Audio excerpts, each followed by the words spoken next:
Hello solid karasto, maayong adlaw sa tanan. Bawi tarong adlawan o karong adlawan Lunes na ta.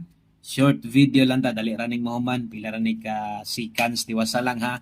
Short video, so December 8, 2025 adlaw Lunes na sadta. So sa ta mag-start, kung wa pa ka naka-follow, naka-subscribe diri nga channel, follow, subscribe ni para ma-update ka permente.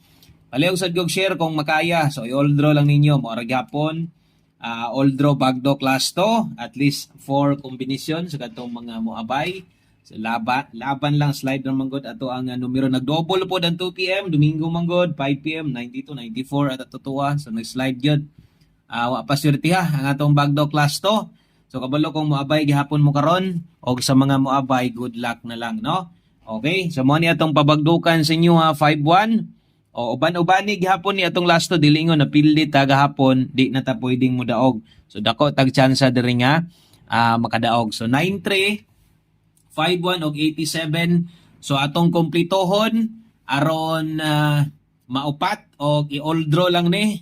No, kasagaran di na mo kumulusot magaling last to binta pag alas 5. Pero kung mulusot sa alas 9 di na kay kabalik ning uban. So untag makagawas ni kung makalusot man unta ni diri sa 2 PM draw kay diri gyud inyong ting taya, ting dako o ting diri gyud ang inyong ting pick up og siguro. Okay? So good luck sa mga moabay og i-share palihog para makit-an sad ni sa uban. Ang ulahing last na to na naman tay 9387 og 51, ang ulahin na to natay 73. Bali-bali ha, bala ginagmay lang. Balik taya okay na kay na.